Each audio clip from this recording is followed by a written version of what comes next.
자, 이 시간 주시는 우리 하나님 말씀은 에스더 2장 8절 9절 보십시다.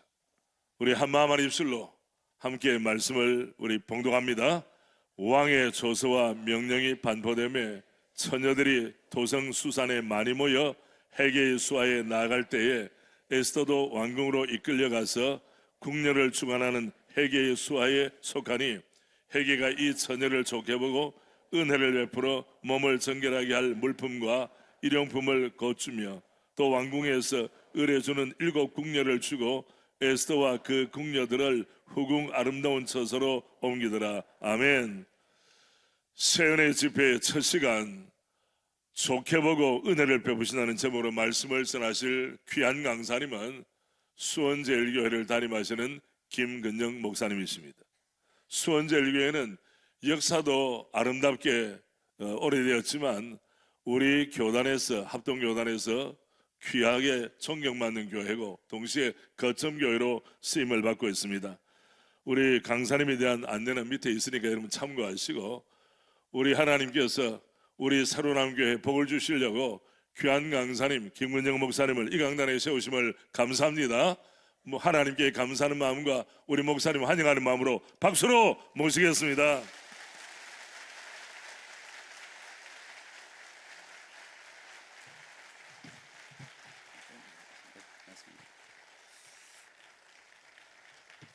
할렐루야. 네, 새해가 밝아왔습니다. 오늘 호산나 찬양들을 통해서 정말 큰 은혜를 받았습니다. 가사를 듣다 보니까 성경 말씀들이 그냥 줄줄줄 생각이 나던데 성경 말씀에 이런 구절이 있거든요.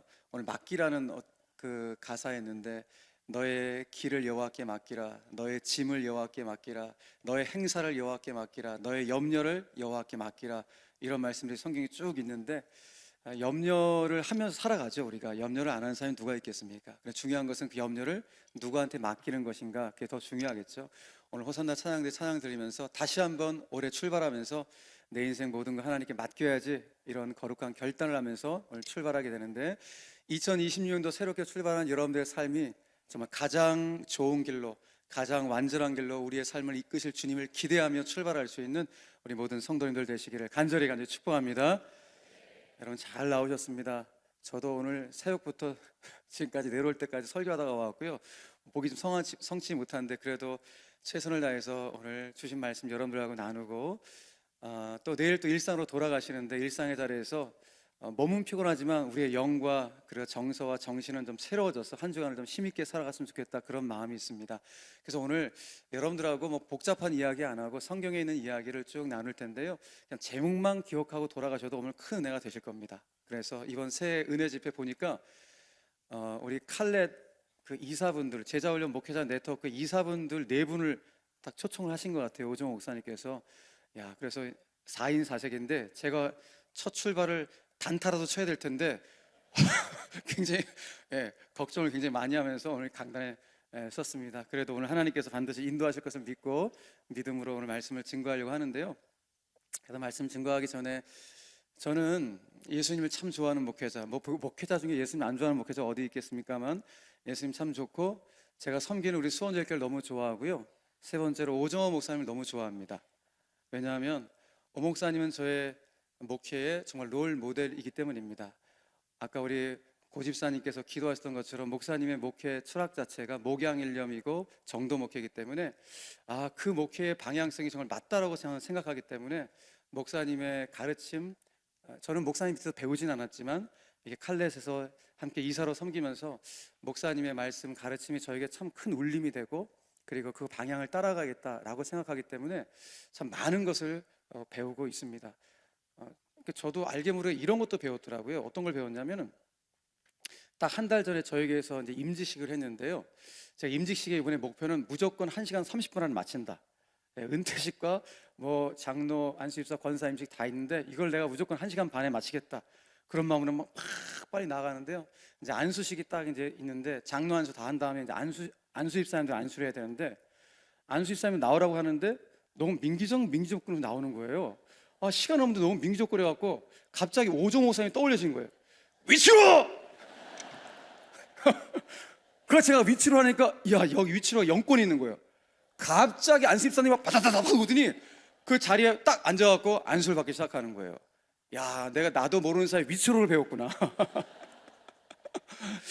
그 정도로 우리 목사님의 어떤 삶의 모습뿐만 아니라 영권, 그런 모든 분들이 참 존경스럽고 참 많은 것을 담고 싶은 목사님인데, 우리 교단의 총회장 어른이시고 또 앞으로 한국교회 정말 큰 어른으로서 저 후배들의 정말 좋은 길을 먼저 앞서 가셨는데, 여러분 좋은 교회에서 신앙생활 하신 것, 좋은 목사님을 모시고 신앙생활 하신다는 것은 우리 인생에 너무나 큰 은혜고 축복인 줄로 믿습니다.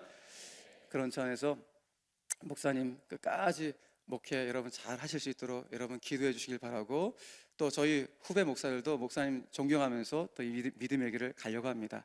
특별히 오늘 새 집회 열면서 4명 강사 중에 다 이게 나이 차이가 한 살 이렇게 가더라고요. 보니까 그중에 제가 제일 막내인데 오늘 막내가 1번 타자입니다. 여러분들 잘 도와주셔야 됩니다. 그래서 오늘 주님께서 은혜 줄 줄 믿고 출발하도록 하겠습니다. 잠깐 기도하겠습니다. 하나님 아버지 감사합니다. 주님의 은혜 사모하며 한 해를 출발합니다. 새로운 함께 모든 영가족들 가운데 하나님의 은상 가운데 역사가 충만할 수 있도록 도와주시길 원하오며, 오늘 우리 안에 있는 바램과 소원이 주님 안에서 응답의 문이 활짝 열려질 수 있도록 복의 복을 더하여 주시옵소서. 예수님의 이름으로 기도 올려옵나이다. 아멘. 오늘 저는 주일 설교, 첫 번째 주일 설교였잖아요. 주일 설교하면서 우리 성도들하고 어떻게 2026년도 주일 설교의 포문을 열까 말씀을 준비하면서, 제가 좀 시를 좀 좋아하는 편인데 새해가 되면 항상 몇 가지 시들이 쭉 기억이 나는데, 그래도 우리 성도들이 좀 많이 들어봤을 법한 좀 유명한 시를 가지고 새해 첫 설교를 하겠다라고 생각을 해서 반칠한 시인의 새해 첫 기적이라는 시를 가지고 설교를 시작했습니다. 아마 많이 아실 텐데요. 시는 말합니다. 황새는 날아서, 말은 뛰어서, 거북이는 걸어서, 달팽이는 기어서, 군뱅이는 굴렀는데 한날 한시 새해 첫날에 도착했다. 바위는 앉은 채로 도착해 있었다라고 말을 합니다. 아마 각자 나름대로 어떤 경주에 참여를 한 것 같습니다. 이 경주에 황새는 날아서 그 경주에 임했고, 말은 뛰어서 임했고, 거북이는 걸어서 임했고, 달팽이는 기어서 임했고, 군뱅이가 잘하는 것은 굴러가는 것밖에 없기 때문에 굴러감으로 이 경주에 참여했다고 합니다. 그런데 놀라운 사실은 이 모든 경주자들이 한날 한시에 한 곳에 도착했답니다. 그곳은 바로 새해 첫날이었습니다. 더 놀라운 사실은 바위는 아무것도 안 하고 가만히 그 자리에 있었는데 이 모든 경주자들과 똑같이 한날 한시에 그 새해 첫날에 도착해 있었다라고 시인이 말합니다. 참 많은 것을 생각하게 하죠. 여러분, 우리 인생 그렇습니다. 사람마다 삶의 속도가 다 다르죠. 어떤 분들은 정말 LTE 5G처럼 막 팍팍팍 인생을 살아가는 분들이 있는 반면에, 또 어떤 분은 아이고 저분은 저렇게 느리게 살아가셔도 되나? 라고 할 정도로 너무 아주 천천히 인생길을 걸어가는 그런 분들도 계시고, 또 어떤 분은 중간 정도에 임해갖고 속도에 맞춰갖고 또 살아가신 분도 계십니다. 그런데 우리가 오늘 맞이한 이 새해는 어느 누구도 차별하지 않고 우리 모두에게 공평하게 전달이 된, 똑같은 시간에 도착하게 된 아름다운 선물입니다. 중요한 것은 이 선물을 누가 배달해 주었는가? 하나님께서 우리에게 배달해 주셨다는 것입니다.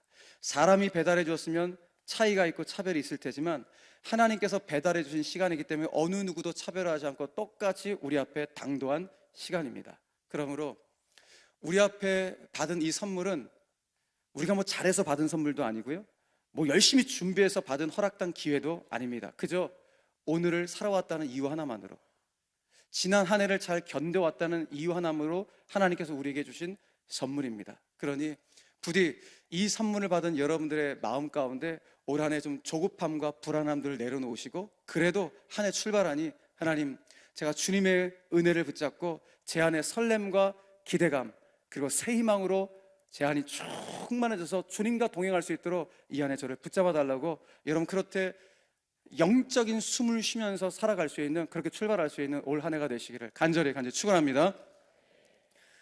아무리 생각해봐도 우리 앞에 새해가 당도했다는 것은 참 기적입니다.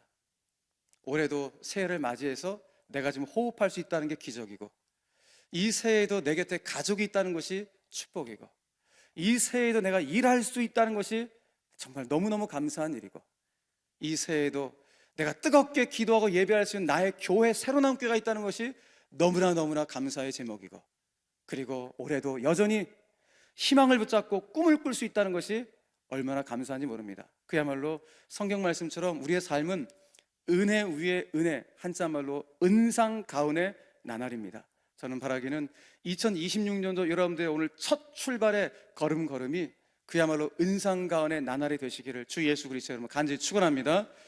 그래서 오늘 여러분들하고 이 희망 붙잡고 출발해야 되지 않겠습니까? 그래서 오늘 하나님께서 나를 향하신 마음이 무엇인가라는 것을 좀 알 수 있는 그런 희망을 붙잡을 수 있는 그런 메시지를 여러분들과 좀 나누려고 합니다. 그래서 저는 간단하게 여러분을 축복하고 싶어갖고 이 강단에 섰습니다. 한 해 하나님의 축복, 나를 향하신 하나님의 마음이 무엇인가 라는 것을 좀 알아갔으면 좋겠습니다.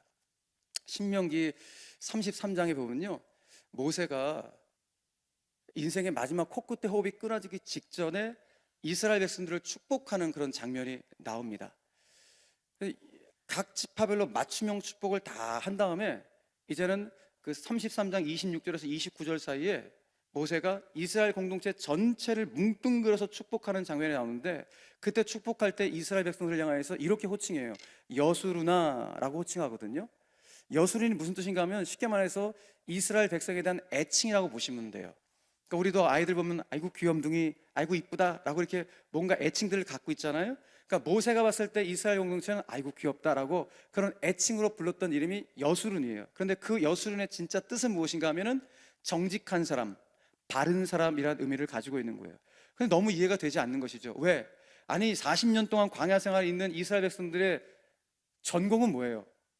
늘 하나님 앞에 매일같이 원망하고 불평했던 그 모습, 신명기 33장 그 현장조차도 여전히 불평하고 원망했던 그들의 모습인데, 형편없는 그들의 모습인데, 아니 모세는 그들을 향해서 너희들은 하나님 앞에 정직한 사람이고 너희들은 하나님 앞에 바른 사람이라고 선포하고 있으니 이게 무슨 일인가. 아이고 돌아가시기 직전이니까 정신이 약간 좀 이상해지셔갖고 헛소리 하시나 모세가? 그런데 신명기 34장 한 장 넘어가면은 모세는 죽는 순간까지 기력이 쇠하지 않았대요. 그러니까 정신이 멀쩡했어요. 그러니까 정신이 멀쩡한 상태로 이스라엘 백성들을 향하여서 여수른이라고, 정직한 백성이라고, 바른 백성이라고 선포한 거예요. 도대체 뭐냐고요?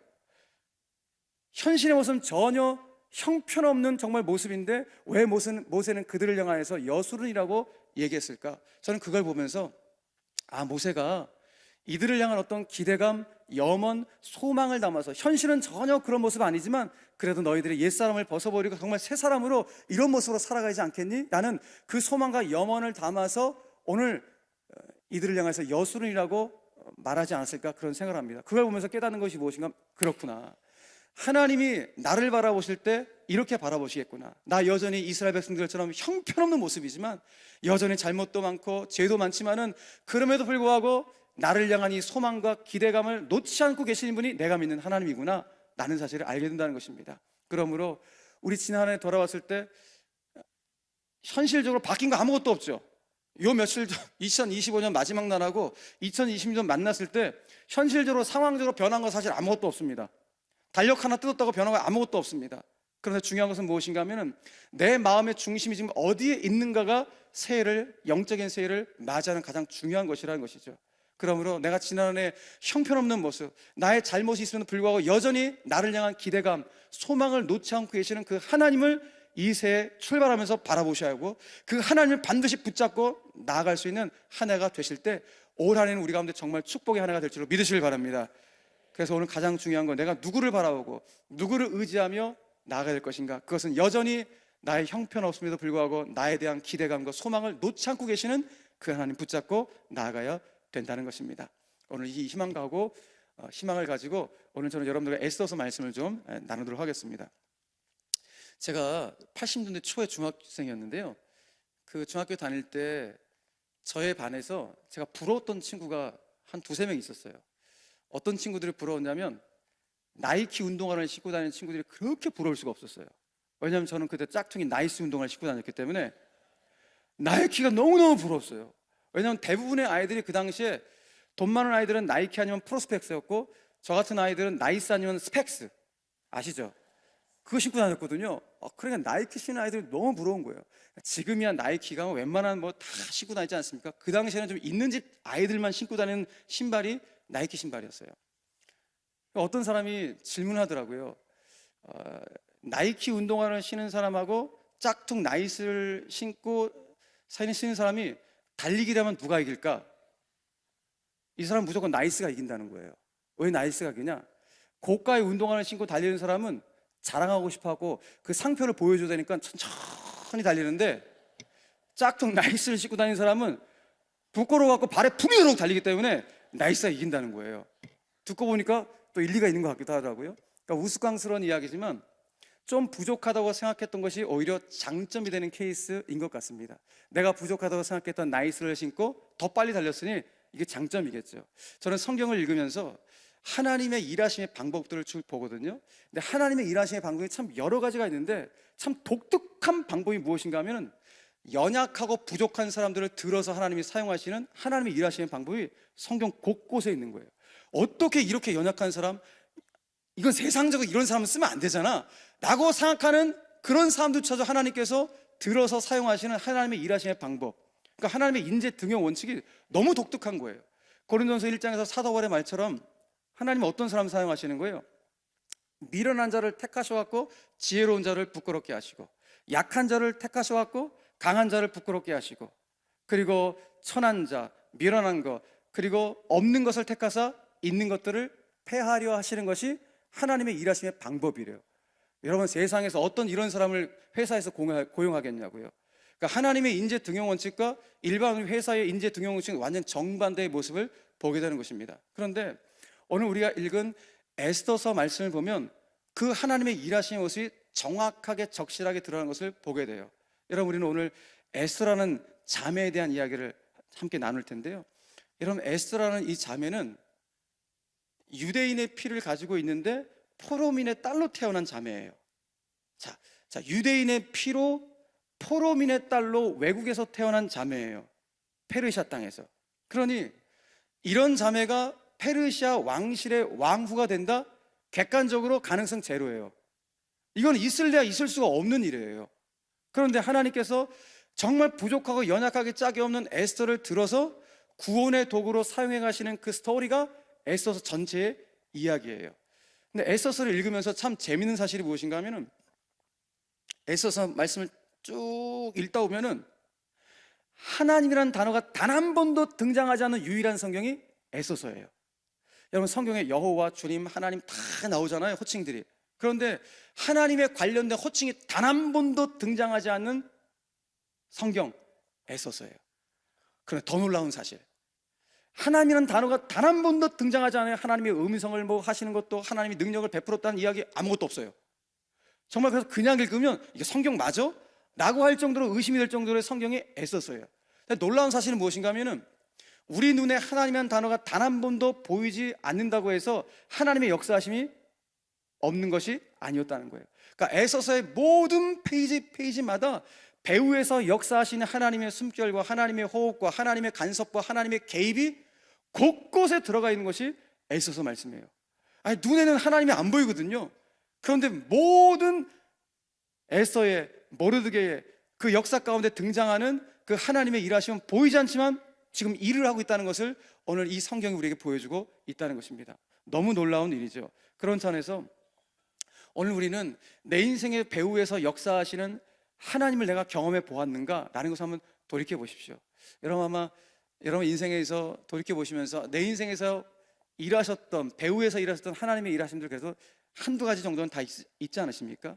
어떤 큰 일을 겪으신 분도 계실 것이고, 또 사소한 일일지라도 정말 하나님 살아계신다, 하나님 내 인생 배후에서 일하시는구나 라는 것을 경험해 보신 분들이 굉장히 많은 줄로 알고 있습니다. 저도 마찬가지입니다. 저도 목회하면서 정말 지금도 제 인생 배후에서, 목회 배후에서 일하시는 하나님이 계시기 때문에 저같이 부족한 자가 정말 영광스러운 교회를 섬기고 정말 수천 명의 성도들과 함께 목양을 하는 그 은혜를 주신 것이 얼마나 감사한지 모릅니다. 정말 내 인생의 배후에서 하나님이 일하시지 않으면 내가 이걸 어떻게 감당하지? 상상하지도 못한 일을 제가 하고 있는 것이 얼마나 감사한지 모릅니다. 그동안 지나오면서 하나님의 일하심이 너무 많았는데요, 뭐 이런 경우도 있었습니다. 저는 오정호 목사님의 형님이신 오정현 목사님이 목회하시는 서울 사랑의 교회에서 제가 6년간 부교육자로 있었거든요. 거기서 부교육자를 마치고 제가 수원대학교로 부임해서 오늘 10년 차를 제가 이제 맞이하게 됐는데, 제가 이 수원대학교로 부임하기 바로 전에 2016년, 거의 10년 전이네요. 2016년 정말 더웠던 7월 달이었습니다. 제가 이제 사랑의 교회에서 예배 담당자로 이제 사역을 하고 있을 때였는데, 그 당시에 지금 현재 저희 첫째 아들이 24살인데 그 당시엔 중학교 2학년생이었어요. 근데 중학교 2학년 아이가 중2 아시잖아요. 중2. 인간도 아니고 이게 동물도 아니고 이게 존재의 의심이 있는 그런 정체성을 갖고 있는 그런 아이들이잖아요. 그 중2, 이 아이는 그 당시에 저에게 전화를 단 한 번도 해본 적이 없고, 저하고 말을 섞으려고 하지 않는 아이였거든요. 근데 이 아이가 제가 그것도 주일날 나한테 몇 통의 전화를 한 거예요. 부재중전화가 너무 많이 온 거예요. 이게 왜 나한테 전화를 했지? 장난 전화했나? 저는 그렇게 생각했는데 또 전화가 오는 거예요. 그 이상하다 싶어서 받았어요. 받자마자 이 아이가 하는 말이, 아빠 집에 불 났어요 그러는 거야. 집에 불 났어요 그러는 거야. 야, 뭔 소리 했대? 진짜 불 났어요 큰일 났어 그러는 거야. 야, 그래? 그 당시에 저희가 이제 옥탑방에 살고 있었는데, 야, 너 주인집 아저씨한테 빨리 내려가서 또 도움을 개라. 제가 하고 전화를 끊고, 그 당시 서초동제 교회였으니까 집이 좀 막 뛰어가면은 그래도 한 15분 안에 걸어갈 수 있는 거리였어요. 막 뛰어가면서 하나님 불 꺼주세요. 우리 아들 살려주세요. 우리 아들 살려달라고 그 간절한 마음으로 막 달려갑니다. 달려가 집에 딱 도착했더니 와, 정말 집이 홀라당 다 탈 뻔했어요. 그런데 이 녀석이 저에게 전화했을 때는 이미 어느 정도 화재를 진압한 상태에서 저에게 전화를 한 거예요. 어떻게 화재가 났냐면은, 이 당시에 중학교 2학년이었던 제 아들이 축구를 한다고 축구 선수로 있었거든요. 그래서 그날도 주일날 오전에 중등부 예배를 드리고 집에 와서 잠을 자고 오후 훈련 가려고 잠을 자는 거예요. 여러분, 운동선수들은 잠을 자면 알람을 몇 개씩 켜놔야 되거든요. 그래야지만 일어나요. 근데 이날은 이상하게도 알람 소리가 울리지 않았는데 뭔가 좀 이상해서 일어났다는 거예요. 그러니까 하나님이 개입하셔서 깨우신 것이죠. 그러니까 일어나서 딱 보니까 그 플러그 있잖아요. 에어컨을 꽂아놨던 플러그에서 불이 20cm 가량 올라온 거예요. 이걸 내가 목도한 거예요. 중학교 2학년 집에 혼자서. 이거 얼마나 놀랐겠어요.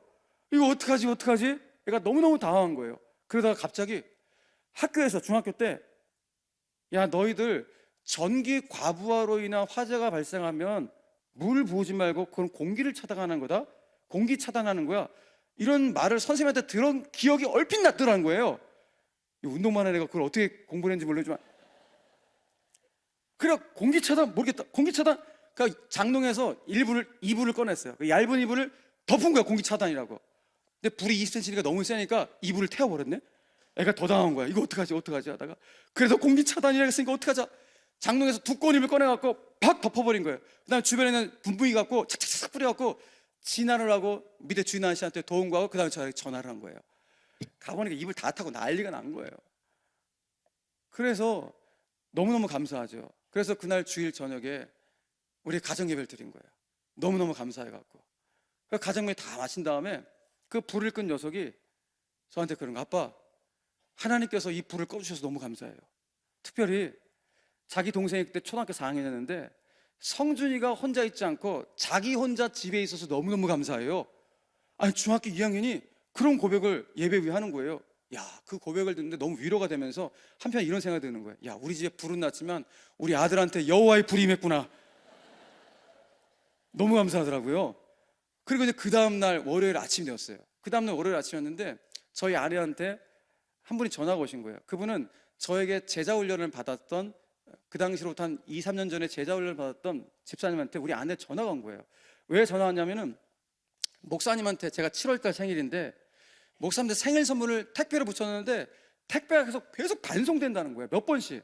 안 되겠다 싶어서 본인이 택배를, 선물을 가지고 찾아오겠다는 거야. 우리한테 전화가 왔고 그러시라고 했고, 저희가 월요일 아침에 집사님 만나러 딱 갔는데 선물을 딱 주시는 거야. 이불이야. 그것도 얇은 이불과 두꺼운 이불인 세트 이불을 딱 내미시는 거예요. 그러니까 우리 아내가 저는 온몸에 소름이 쫙 돋은 거예요. 왜? 우리 아들이 뭘로 껐어요? 얇은 이불과 두꺼운 이불로 껐어요. 와, 하나님 정말 기가 막히시는구나. 만약에 이 세이블이 먼저 왔으면 얘가 이걸로 껐겠구나. 그러니까 허임을 가져가시고 세이블 주신 거를, 야, 적절한 타이밍에 하나님 기가 막히게 선물 주시네? 그런 생각하는 거예요. 그런데 이 집사님이 이 선물을 가지고 오시기까지 난관이 너무 심했던 거예요. 왜냐하면 남편이 꾸사리를 엄청 뒀다는 거예요. 야, 이 더운 날 목사님한테 선물해도 무슨 이불 선물을 하냐? 더워 죽겠는데 다른 거 선물해, 다른 거 선물해. 그 아내가 아니야, 나 이상해. 하나님이 계속 목사님한테 이불 선물하래, 이불 선물하래. 그러니까 남편을 설득해갖고 그 더운 날 이불을 끌끌 안고 오신 거예요. 그 얼마나 감사합니까, 여러분. 근데 그날의 진짜 선물은 이불이 아니었어요. 그날의 진짜 선물은 이불을 통해서 보여주신 하나님의 역사하심이었어요. 김 목사, 네 인생의 진짜 공급자는 나다. 내가 절대 의지할 분은 하나님뿐이구나. 나는 사실을 다시 확인시켰던 사건이 이불 사건이었고 화재 사건이었습니다. 너무너무 감사하죠. 여러분, 이불이 뭐 대수겠습니까? 아무것도 아닌데 그 작은 이불 하나조차를 통해서도 하나님이 나를 사랑하시고, 야, 네 앞으로의 목회의 길은 내가 너를 붙잡고 갈 거야. 그러니까 너 먹고 사는 문제 걱정하지 마. 내가 너를 공급해 줄 거고 내가 너를 책임져 줄 거야. 네 자녀까지 내가 책임져 줄 거야 라고 말씀하시는 음성으로 드린 거예요. 너무 내 인생 배후에서 역사하시는 거, 하나님의 일하심을 직접 경험하니까 너무 감격스러워갖고요, 제가 그냥 제 입을 탁 터뜨려갖고 불렀던 찬송이 있었어요. 찬송가 393장. 오 신실하신 주 내 아버지여, 늘 함께 계시니 두려움 없네. 그 사랑 변찮고 날 지키시며 어제나 오늘이 한결같네. 함께 고백할까요? 오 신실하신 주, 오 신실하신 주, 날마다 자비를 베푸시며 일용할 모든 것 내려주시니 오 신실하신 주 나의 구주. 할렐루야. 여러분, 맞아요. 우리가 믿는 하나님은 어제나 오늘이라 영원토록 변치 않으시고 우리를 붙잡고 가시는 하나님이시고, 우리의 삶 가운데 늘 개입해 들어오셔서 자비를 베풀어 주시고, 우리의 일용할 양식 부족함이 없을까 늘 지켜봐 주시면서 그 일용할 양식을 공급해 주시는 전능하신 하나님, 그 하나님이 내 인생 배후에서 일하시는 우리가 믿는 하나님인 줄 믿으시길 바랍니다. 올 한 해도 그 하나님이 여러분 인생에서 배후에서 일하실 것입니다. 저에게는 이불로 역사하셨던 하나님이라면 여러분들에게는 무엇으로 역사하실까요? 그 기대감, 그 설렘을 가지고 한 해를 출발하셔야 됩니다. 하나님은 김근영 목사님 가운데는 그 작은 이불로 하나님의 살아계심을 보여주셨다면, 하나님 올 한 해 제 삶 가운데는 저의 자녀를 통하여, 저의 일을 통하여서, 제가 만나는 사람을 통하여서 하나님이 어떻게 역사하실지 너무 기대가 됩니다. 이 기대감을 가지고 제가 한 걸음 한 걸음 2026년을 출발할 수 있도록 역사하여 주시옵소서. 이 은혜가 여러분 삶 가운데 충만하시기를 간절히 바랍니다. 자, 그렇다면 이제 하나님은 에스더 인생 배후에서 어떻게 일하셨을까요? 에스더라는 한 자매를 유대인들을 구원하는 구원의 도구로 사용하시기 위해서 하나님께서 그녀의 인생 배후에서 어떻게 일하셨을까? 오늘 이 질문에 대한 답을 얻기 위해서는 우리가 기본적으로 에스더서에 대한 전체적인 배경을 좀 살펴보는 것이 필요할 것 같습니다. BC 586년, 여러분 숫자 하나 둘 셋 넷 다 여 그러잖아요. 5를 뭐라 그래요? 다.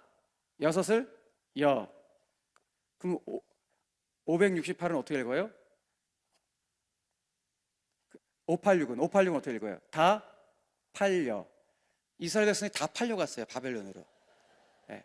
그러니까 BC 586년 이스라엘 백성들이 바벨론으로 다 팔려갔어요. 나라가 쫄딱 망해갖고. 그래서 70년 동안 바벨론에서 포로 생활을 합니다. 그런데 바벨론 제국도 멸망하게 된 거예요.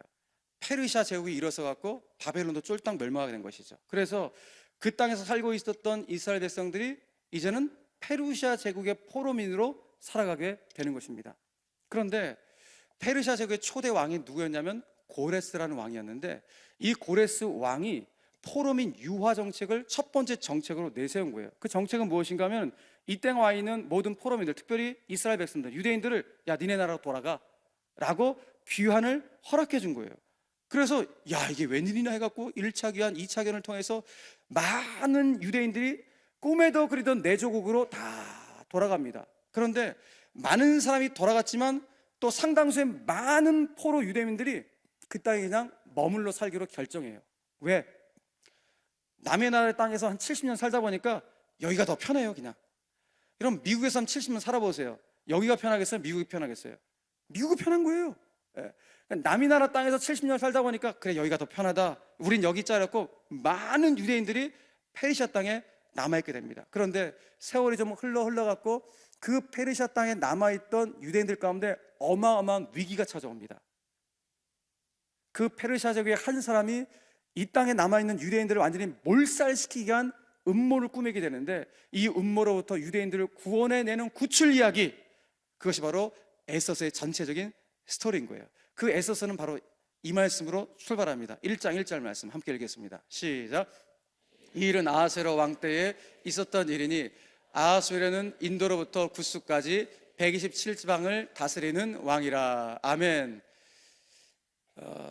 이 페르시아 제국의 첫 번째 왕은 고레스 왕이고요, 두 번째 왕은 다리우라는 왕이고, 세 번째 왕이 여기 나오는 아하수에로라는 왕이에요.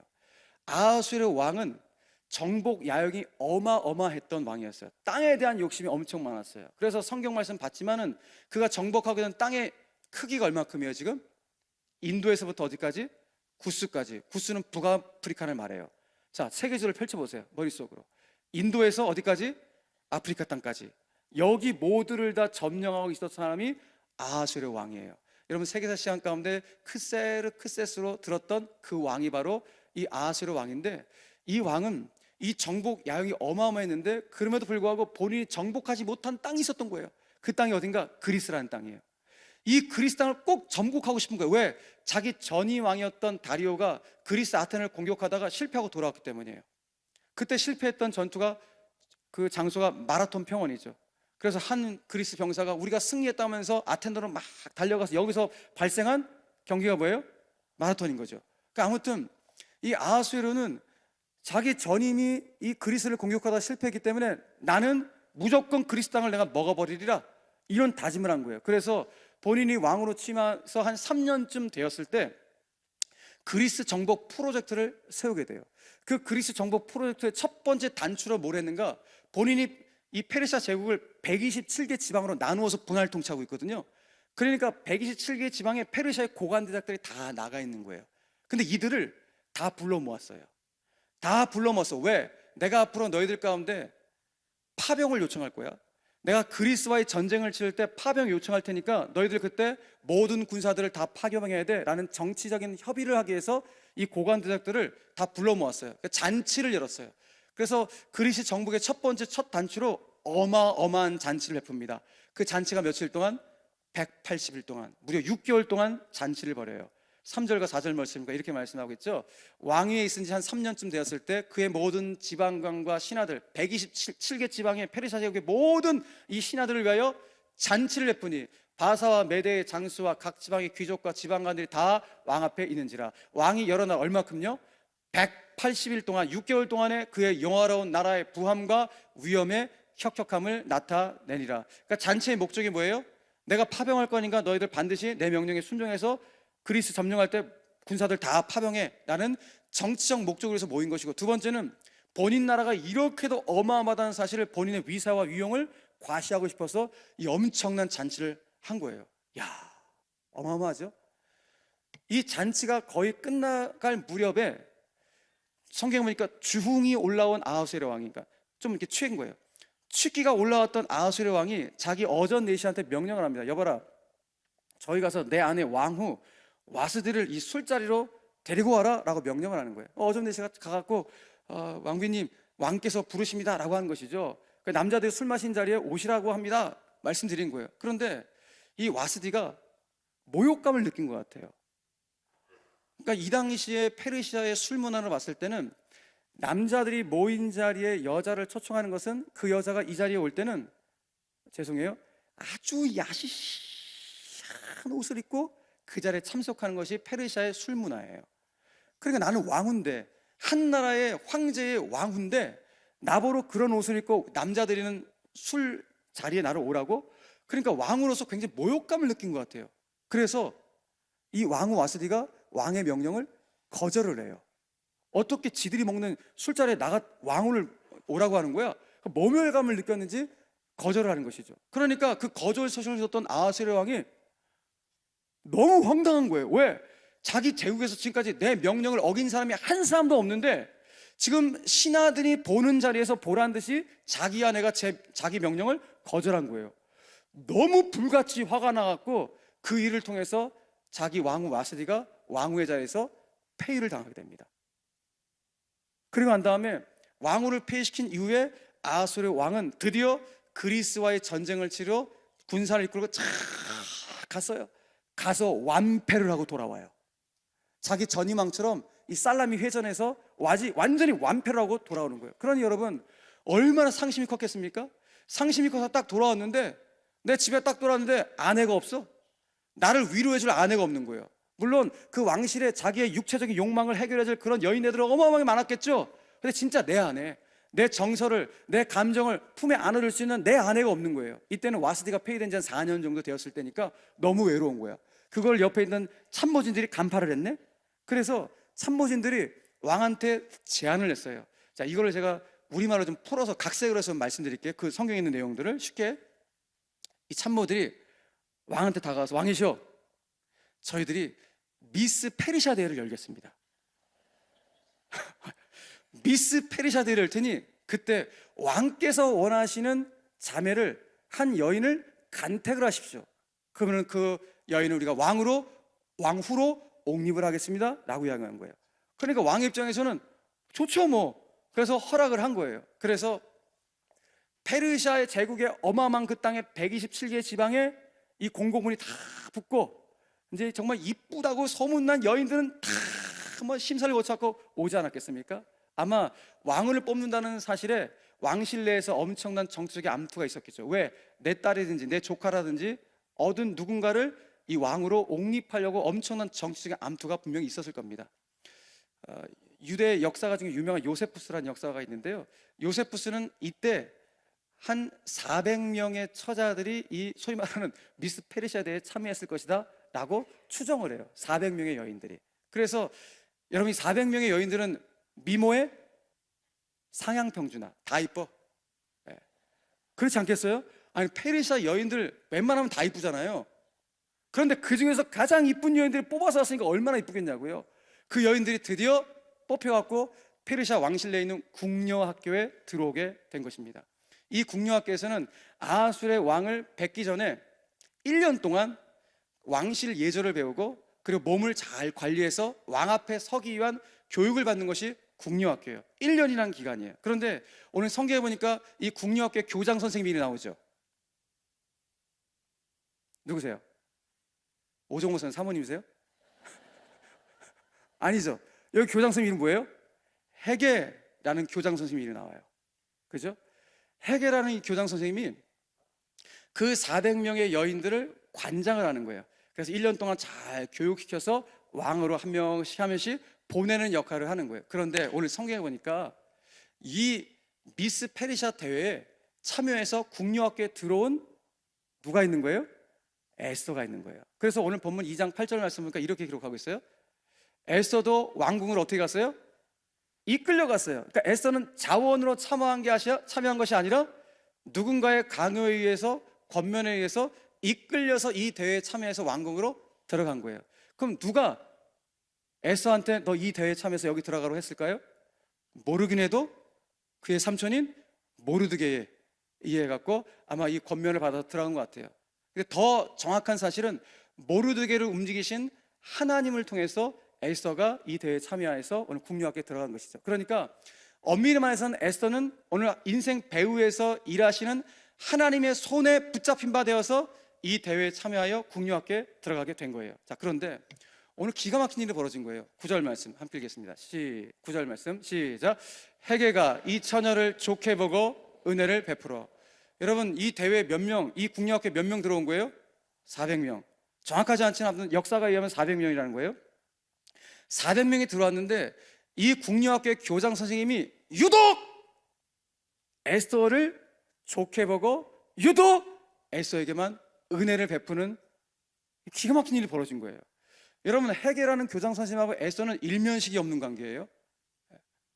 그리고 그러면 모르드게가 그때 왕실에서 일했으니까 같이 왕실에서 일하는 헤게하고 우리 같이 공무원이니까 내 조카 왔으니까 잘 봐줘, 사촌 동생 왔으니까 잘 봐줘, 이렇게 뭔가 찔렀을까? 이것도 아닌 것 같아요.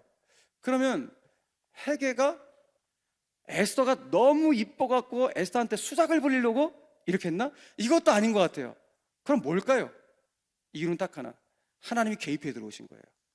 하나님의 신적 개입이 어디에 개입해 들어오셨는가? 헤게의 눈 속으로, 헤게의 마음 속으로 개입해 들어오신 거예요. 그래서 하나님이 헤게의 눈을 통하여 무조건 에스더가 좋게 보이도록 만드시고 그 마음 속으로 에스더에게 무조건 은혜를 베풀도록 하나님께서 신적 개입으로 들어오셨다는 것 외에는 해석할 길이 없어요. 그러니까 하나님의 철저한 신적 개입을 통하여서 에스더를 이 당시에 왕으로 세우시기 위한, 또 유대인들을 구원하는 구원의 도구로 만드시기 위한 하나님의 일하심이 여기서부터 있구나라는 것을 우리는 발견하게 된다는 것입니다. 여러분, 인생 살아가시면서 누군가가 나를 좋게 평가해주고 누군가 나를 특별한 배려를 해주면 기분이 좋으세요? 기분 나쁘세요? 너무 좋죠. 올 한해도 살아가시면서 여러분, 누군가가 나를 너무 좋게 평가해준다고 생각해 보세요. 아싸, 너무 얼마나 기분 좋겠습니까? KBS 아나운서 중에 김은성이라는 아나운서가 계시는데요, 이분은 대한민국 제1호 커뮤니케이션 박사학위를 받고 지금 말하기 소통 분야의 어떤 권위자라고 할 수 있는 분인데요, 이분이 KBS 아나운서 입사 시험을 받았던 이야기가 저의 어떤 게 눈에 쏙 들어왔어요. 그러니까 이분이 입사 시험을 보는 준비를 한 것이죠. 준비를 딱 하고 마지막 면접 날이 된 거예요. 얼마나 긴장이 됐겠습니까? 아침에 일찍 일어나고 차 어디 꾸미고 한 거예요. 그런데 아침에 일어나서 좀 있다 보니까 입이 돌아갔어요. 구안화사가 찾아온 거예요. 여러분, 아나운서의 생명은 표정이고 말하기인데 입이 돌아가고 발음이 안 돼. 표정이 일그러졌어. 그러니 내가 오늘 최종 면접 보러 가야 되는데 면접을 볼 수가 있나요? 고민 되는 거야. 이거 어떡하지? 면접 보러 가야 되나? 아니면 다음 시즌에 도전을 해야 되나? 고민하다 에라 모르겠다 가자 하고 입 돌아가고 발음도 안 나오는데 면접 시험 보러 간 거예요. 그럼 면접장에 본인 순서가 되고 면접에 딱 들어가는데 아니나 다를까 면접관들이 저 뭐야 다 웅성웅성 거리는 거예요. 당신 얼굴 왜 그래? 제가 오늘 구안화사가 찾아와서 얼굴이 좀 돌아갔습니다 얘기한 거예요. 그럼 면접관들이 그런가 보다 생각했는데, 그 면접관 중에 좀 까칠한 면접관도 항상 있잖아요. 까칠한 면접관 중에 한 사람이 아니 자네 이리 와봐. 자네 어떻게 지금 얼굴이 돌아간 상태에서 여기 면접에 올 생각했나? 아나운서의 생명은 자기 관리야. 자기 관리가 안 되면서 어떻게 여기 면접관에 와? 만약에 생방송 하다가 입 돌아가면 어떡할 거야? 이 자기 관리도 안 된, 기본도 안 된 사람이 면접 보러 왔는데 막 호통을 치더라는 거예요. 웬만하면 주눅 들지 않겠습니까? 그런데 이분이 주눅 들지 않고 오히려 당돌하게 죄송합니다. 제가 오늘 어떻게 좀 아파갖고 입이 돌아갔는데 이 구나서 반드시 다시 돌아올 겁니다. 아니 여기 계신 면접관들도 다 저처럼 어려운 시절 다 겪으셔갖고 이 자리에 다 계신 거 아닙니까? 제가 얼마나 아나운서에 대한 사명감을 투철했으면 이렇게 입이 돌아가고 발음도 안 되는데 저처럼 지금 발음 안 됐겠죠. 발음도 안 되고 이렇게 했는데 이런 생각이 하지 않았겠습니까? 제가 아나운서의 사명이 얼마나 투철하면 제가 여기까지 이 부끄러움을 무릅쓰고 왔겠습니까? 저 지금 최선을 다하겠습니다. 뽑아주십시오. 이렇게 애거를 하면서 면접을 봤다는 거예요. 그러고 나서 그 기수의 면접 시험이 다 끝나고 발표 날이 딱 됐는데 김은성 수석 합격. 본인이 가장 놀랐어요. 여러분들보다. 이게 도대체 이게 어떤 일인가? 나중에 입사를 해서 그때 있었던 면접의 후문을 듣다 보니까 그 당시에 면접관 중에서 가장 높은 상관이 계셨는데, 그 상관이 그 김은성이라는 지원자를 보니까 예전에 자기가 처음 아나운서에 들어왔을 때 잊고 살아왔던 그 옛날의 모습이 생각이 났다는 거. 왜? 본인도 입사 시험 봤을 때 구안화사가 찾아와서 입이 돌아갔거든요. 그러니까 본인을 보는 것 같이 애처롭게 측은하게 보여진 거예요. 그런데 그때 본인은 너무 주눅 들어갖고 뽀뽀만 주시면 정말 열심히 할 텐데, 근데 뽑혀갖고 그때부터 정말 최선을 성실하게 이렇게 여기까지 올라왔는데, 이 친구 보니까 그 당돌함이 이 최고 상관 입장에서 너무 좋게 보인 거예요. 그 당돌함을 너무 좋게 봐갖고 이분이 너무 측은한 마음에 최고 점수를 준 거예요. 근데 옆에 있던 후배 만족감들이 뭐지? 왜 쟤한테 최고 점수를 주지? 근데 선배가 최고 점수를 준 이유가 있겠지 하면서 본인도 다 최고 점수를 준 거예요. 그래갖고 영문도 모르는 사이에 이분이 수석학교 된 거예요. 그래서 제가 이것이 진짜 있었던 일이야? 너무 궁금해갖고 제가 잘 아는 사랑에게 김재원 장로님 아침마당 하셨던, 지금 이제 퇴사하셨잖아요. 김재원 장로님 물어봤어요. 장로님, 이분 맞아요? 자기 후배 맞대. 아, 이게 진짜 있었던 일이구나. 그래서 이런 말씀드리는 거예요. 근데 제가 이 김은성 아나운서의 이 이야기를 들으면서, 특별히 오늘 성경에 나오는 헤게가 에스더를 좋게 보고 은혜를 베풀었던 이야기를 보면서 저는 매일같이 이제 하나님께 기도하는 거예요. 하나님, 우리 성도들 가운데 올 한 해도 분명히 인터뷰를 보고 면접을 봐야 될 그런 우리 학생들도 있고, 우리 여러 우리 성도님들 계시고, 또 기업을 운영하시는 분들은 바이어를 만나서 자기 프로젝트를 소개하고 회사를 소개할 일들이 있는데, 하나님 그 순간 개입해 들어오셔서 그 바이어가 우리 성도들을 그냥 좋게 볼 수 있도록 하나님 역사해 주시고, 면접관이 우리 아이들을 좋게 볼 수 있도록 은혜를 베풀어 주시옵소서. 그래서 제가 이거를 우리 아들한테 적용했어요. 둘째 아들 대학 볼 때, 하나님, 우리 아들 공부도 못하고 그거 안 되는데, 하나님의 신적 계획밖에 없습니다. 하나님, 우리 아들을 그 면접관이 좋게 볼 수 있도록 은혜를 베풀어 주셔. 간절하게 기도했는데 얘가 붙었네 진짜. 이런 해보시라고요. 그래서 제가 여러분들을 오늘 축복하면서 올 한 해 살아가시면서 여러 가지 우여곡절도 있으실 것이고요, 또 만나고 싶지 않은 사람들 만나야 될 그런 순간도 있으실 것이고, 부딪히고 싶지 않은 일을 부딪히는 그런 순간도 분명히 있으실 겁니다. 그런데 그 순간 하나님, 제가 어떻게 일들을 대처할까요? 하나님의 눈으로 나를 좋게 보게 하시고 나에게 은혜를 베푸는 일로 순적하게 펼칠 수 있도록 하나님 역사하여 주시옵소서. 하나님 개입해 들어와 주세요. 신적 개입으로 제 인생 가운데 구체적으로 개입해 들어오셔서 제 인생 가운데 일하여 주시옵소서. 이와 같은 축복이 저 여러분 삶 가운데 나타나기를 간절히 축원합니다. 축원합니다. 중요한 것은 정말 부족하게 짝이 없었던 에스더의 인생 배후에서 일하셨던 그 하나님이 저 여러분들의 인생 배후에서도 반드시 일하여 주실 것이라는 거예요. 여러분, 이 믿음 없이는 우리가 어떻게 살아갈 수가 있겠습니까? 우리가 하나님을 믿는다는 건 뭐예요? 하나님을 믿는다는 것은 내 삶의 방식을 바꾸는 거예요. 내 중심의 삶에서 하나님 중심으로 바꾸는 게 하나님 믿는 거예요. 그동안 내 고집으로 살았는데 이제 내 고집이 아니라 하나님의 말씀과 하나님의 뜻에 순종하며 살겠다고 결단한 것이 하나님 믿는 거예요. 우리가 이렇게 믿게 될 때 하나님의 놀라운 역사는 반드시 내 삶 가운데 개입해 들어오셔서 나를 좋게 보시고 은혜를 베푸시는 놀라운 역사가 우리 삶 가운데 펼쳐질 줄 믿으시길 바랍니다. 자, 그렇다면 좀 한 걸음 더 나아가서 이렇게 에스더를 좋게 보시고 은혜를 베푸셨던 하나님께서 도대체 에스더를 위하여 앞으로 좀 어떻게 더 구체적으로 일하고 계시지? 라는 거예요. 그래서 오늘 본문수로 좀만 더 들어가 보도록 하겠습니다. 자, 지금 국려학교에 400명의 왕후 후보들이 들어와서 교육을 받는 거예요. 1년 동안 교육받는데 1년 동안 이들이 어떤 교육을 받았을까, 뭐 했을까라는 거예요. 너무 궁금하더라고요. 성경에 있어요, 이들이 뭐 했는지. 자, 오늘 2장 12절 말씀 보세요. 제가 읽어볼 때입니다. 처녀받아 차례대로 아하수로 왕에게로 나아가기 전에, 그러니까 순번이 있는 거야, 아하수로 왕에 가기는. 그죠? 1년 동안 1번, 2번 순번 받은 거예요. 나아가기 전에 뭐 하는 거예요? 여자에 대하여 정한 규례대로 12달 동안, 1년 동안을 이 국려학교에서 그렇게 행하되 6달은 모략 기름을 쓰고 6달은 향품과 여자에게 쓰는 다른 물품을 썰어 뭐 했다고요? 몸을 정결하게 하는 기한을 마치며 몸을 정결하게 했다라는 거예요. 한마디로 뭐 했다는 겁니까? 1년 동안 피부 관리했다는 거예요. 한 게 아무것도 없어요. 1년 동안 피부 관리한 거예요. 왕 앞에 서기 위해서.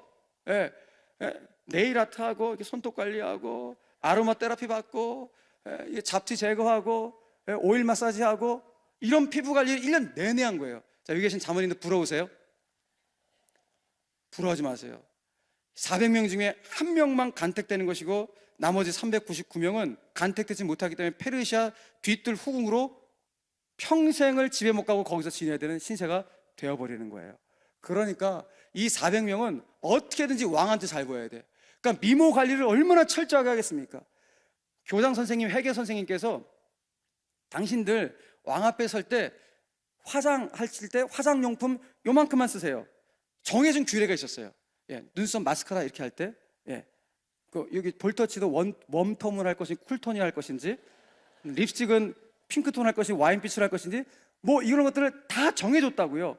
그런데 정해진 대로 하면 안 이쁠 것 같으니까 나머지 모든 자매들이 그 이상으로 너무 과하게 준비를 해서 막 분칠하고 난리를 한 거야. 그런데 에스더는 교장 선생님이 정해준 규례에는 아무것도 하지 않고 그 규격 안에서만 행하는 거예요.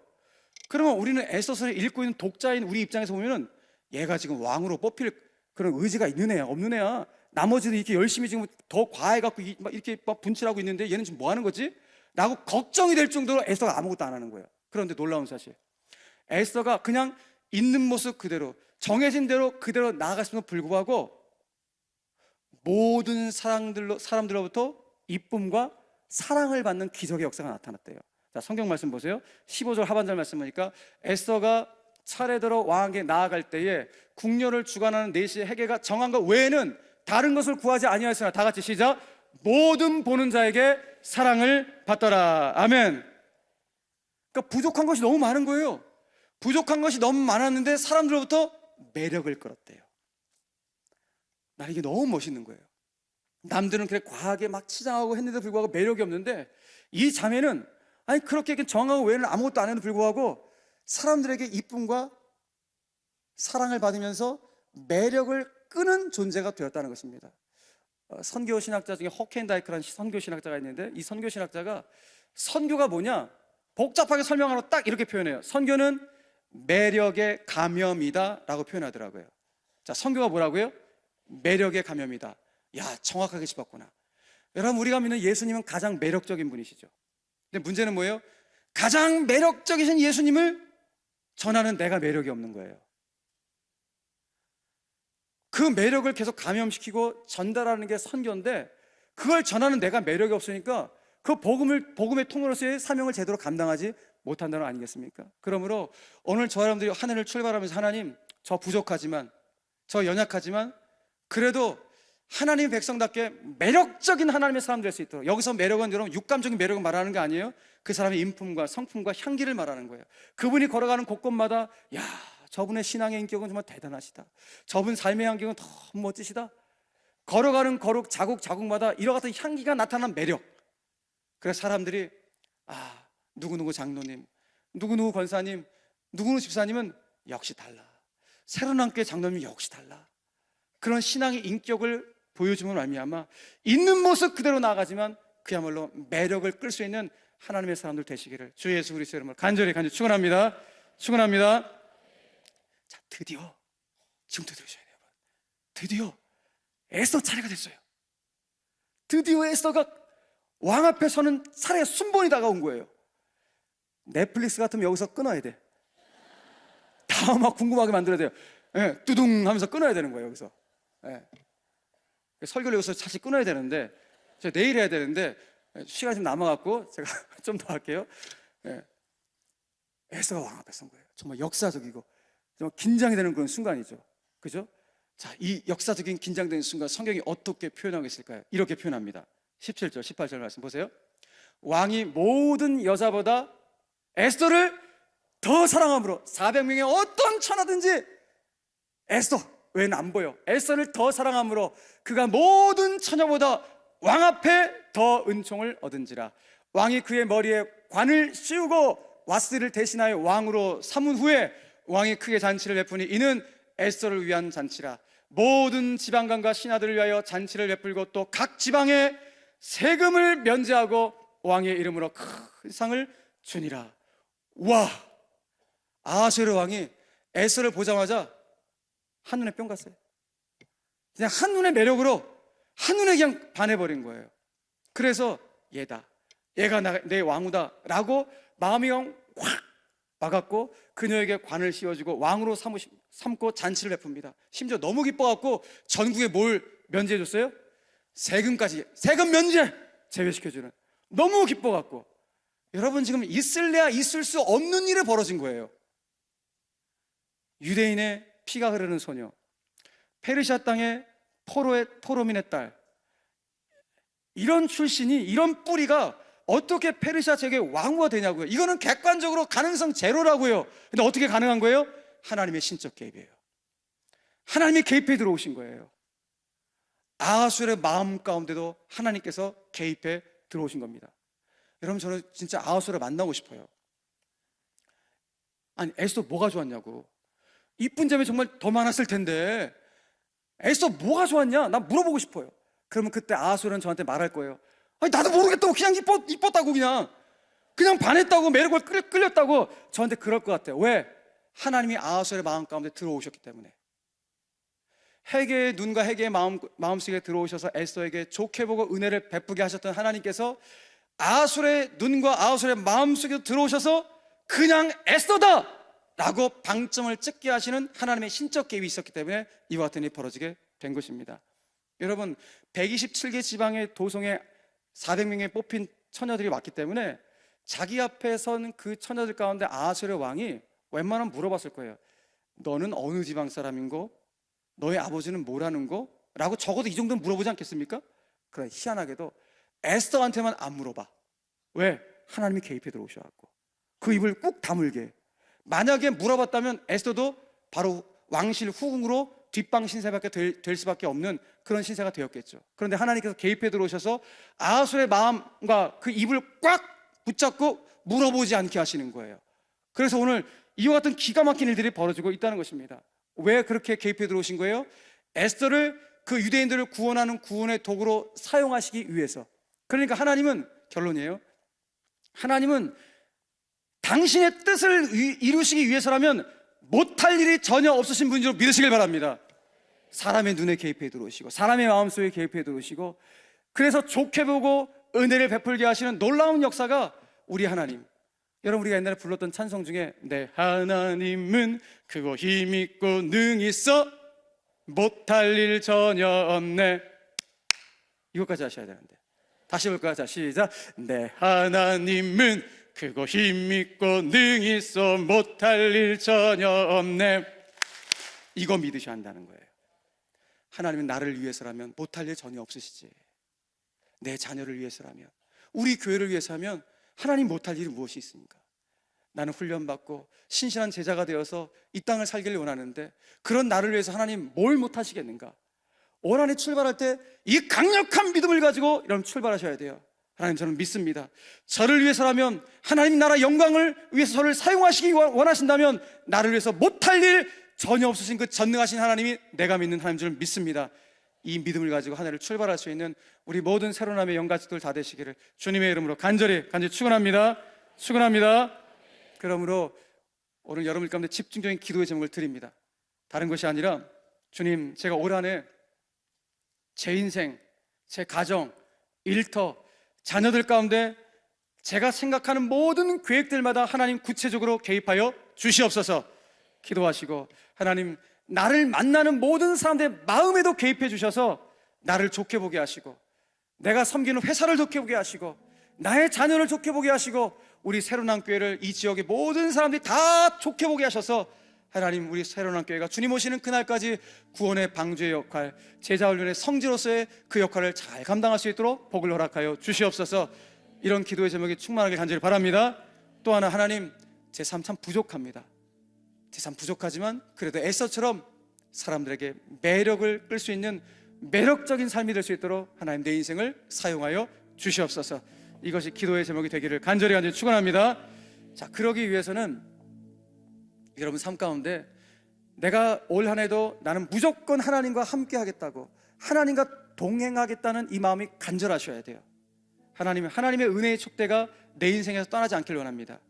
하나님의 은혜의 촛대가 우리 가정과 일터와 교회에서 한순간도 떠나지 않길 원합니다. 나는 주님과 늘 붙어서 동행하길 원합니다. 하나님과 함께 하길 원하는 마음이 여러분들 가운데 간절하셔야 돼요. 제가 예전에 그 영상을 하나를 봤는데, 그 유재석 씨하고 조세호 씨가 진행하는 유퀴즈 언더블락이라는 그 영상을 봤는데, 그때 셀럽들 이렇게 한 분씩 모셔갖고 이런저런 대화하는 거잖아요. 그 셀럽 중에 한 분이 영화배우, 영화 연기를 굉장히 잘하는 그 누구죠? 신하균 씨가 초청이 되었어요. 제가 이거를 한번 예화를 했는데 제 친구 목사님이 이 예화를 본인이 써도 되겠냐고 저한테 요청을 하는 거야. 아, 써라. 본인이 설교한 다음에 쇼츠를 만들었는데, 와, 그 쇼츠가 50만이야. 아유, 내가 만들 걸. 근데 내용은 뭔가 하면, 제가 그 영상을 봤는데 그때 신하균 씨하고 이런저런 대화를 나누다가 마지막으로 조세호 씨가 신하균 씨한테 이런 질문을 해요. 하균 씨, 이거 진짜 만약인데요. 만약에 하균 씨 옆집에 신이 산다면 하균 씨는 그 신한테 무엇을 부탁하고 싶으세요? 라고 질문하는 거야. 보통 연예인들이 이런 질문하면 어떤 대답을 해요? 아, 요즘에 제가 이런 문제가 있는데 이 문제가 빨리 해결될 수 있도록, 제가 요즘 돈을 빌었는데 이 돈 문제가 해결될 수 있도록, 뭐 이런 거를 분명히 신한테 부탁하고 싶다고 일반적으로 대답을 할 거예요. 그런데 신하균 씨가, 조세호 씨가 하균 씨는 옆집에 신이 산다면 신한테 뭘 부탁하고 싶으세요? 질문이 떨어지자마자 한마디 딱 합니다. 이사 가지 마세요 라고 자기는 부탁하고 싶대요. 와, 나는 저 신하균 씨가 저분이 믿는 신이 하나님이었으면 참 좋겠다, 그런 개인적으로 생각을 했어요. 그렇죠. 그 신한테 내가 지금 필요한 것들을 한번 요구하고 빠이빠이 하는 그 정도의 신이 아니라 그 신은 언제나 나와 함께 하길 원하는 거. 우리를 말한다면 하나님이 언제나 나와 함께 하기를 원하는 그 마음이 기도의 용사요 말씀의 용사인 우리 가운데 있어야 한다는 것입니다. 사랑하는 여러분, 그러므로 오늘 새 은혜 지파를 첫날 출발하면서 오늘 우리는 점검해야 돼요. 내가 지금 하나님의 일하심과 내 인생 가운데 개입해 들어오시는 하나님의 개입하심을 내가 얼마나 사모하고 있는가, 내가 하나님과 함께하는 것을 얼마나 사모하고 있는가, 그러기 위해서 내 삶의 중심에 좀 하나님이 얼마나 가득 계신가를 점검하셔야 돼요. 여러분, 지금 여러분 삶의 중심에 하나님이 가득 계십니까? 아니면 다른 것이 계십니까? 솔직히 우리는 하나님 말고 다른 것들 채워놓을 때가 너무 많아요. 일입니까? 돈입니까? 자식입니까? 일도 열심히 하셔야죠. 돈도 많이 버셔야죠. 자식도 잘 키우셔야죠. 이건 크리스찬으로서 반드시 하셔야 될 일이에요. 그런데 일, 돈, 자식은 이게 변동성이 낙폭이 너무 큰 거예요.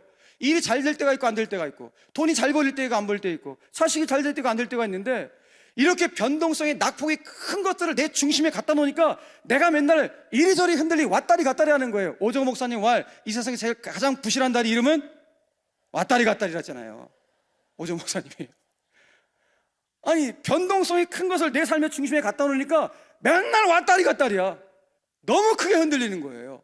그러니까 내 삶의 중심에 정말 하나님이 계시는가, 그 하나님의 개입하심과 일하심을 내가 정말 사모하고 있는가 늘 점검하셔야 돼요. 그래서 다윗이 이런 고백하잖아요. 여러분, 시편 62편 말씀, 우리 잘 아는 말씀이냐 선포합시다. 시편 62편 시작. 나의 영혼이 잠잠히 하나님만 바라며 나의 구원이 그에게서 나오는 도다. 오직 그만이 나의 반석이시여 나의 구원이시여 나의 요새시니 내가 크게 흔들리지 아니하리로다. 아멘. 나의 영혼이 어떤 순간 속에서 나는 하나님이 내 안에 계셔서 나는 하나님만 바라봅니다 그래요. 그랬더니 결과는 뭐예요? 크게 흔들리지 아니하리로다 그래요. 그럼 흔들릴 수는 있다는 거 아니에요. 그럼 인생 살아가면서 안 흔들리는 사람이 어디 있습니까? 목사인 저도 맨날 흔들리며 살아가는데 우린 다 흔들리며 살아가요. 그러나 흔들거려도 누구를 바라보는 건 아는 거예요. 여러분, 고장나지 않은 나침판, 정상적인 나침판이라면 그 침은 계속 흔들립니다. 고장난 나침판은 안 흔들려요? 고장나지 않은 정상적인 나침판은 그 침은 계속 흔들립니다. 그러나 흔들리지만 항상 바라보는 것은 북쪽입니다. 마찬가지입니다. 우리 인생 흔들려도 내 신앙의 시선과 내 마음의 중심이 우리 인생의 북극성 되시는 주님을 바라보는가 아닌가가 우리 인생을 크게 좌우하는 것입니다. 흔들거려도 그 주님을 바라보면 우린 크게 흔들리지 않고 주님이 내 인생 가운데 일하시는 것을 목도하며 살아갈 수 있게 되는 것입니다. 사랑하는 교회 여러분, 이제 말씀을 맺습니다.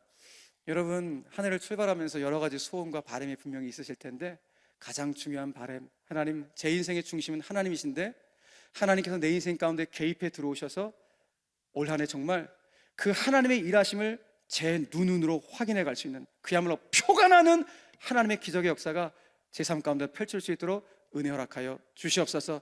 이 순전한 기도의 정을 가지고 여러분 한 해를 출발할 수 있는 우리 모든 새로남의 가족들 다 되시기를 주님의 이름으로 간절히 축원합니다. 축원합니다. 두 손을 가슴에 얹겠습니다. 하나님 아버지, 감사합니다. 2026년도 대망의 한 해를 출발하며 영광스러운 교회 새해 은혜 집회에 모여서 하나님의 은혜를 사모하며 어떤 말씀을 하나님께 나에게 주실까 기대하는 마음으로 이 자리에 2시간 동안 앉아있는 우리 성도들, 오늘 제목만 기억하고 돌아가도 하나님 나를 좋게 보시고 반드시 은혜를 주실 것이라는 이 확신을 가지고 한 해를 출발하겠다는 결단만 있어도 이 은혜 집회는 성공한 줄로 믿습니다. 우리 모두 모든 주의 자녀들 가운데 이 믿음에 대한 확신을 가지고 하나님의 일하심을 경험해 갈 수 있는 모든 성도들 될 수 있도록 복을 허락하여 주시옵소서. 예수님의 이름으로 축복하며 기도 올리옵나이다. 아멘. 할렐루야.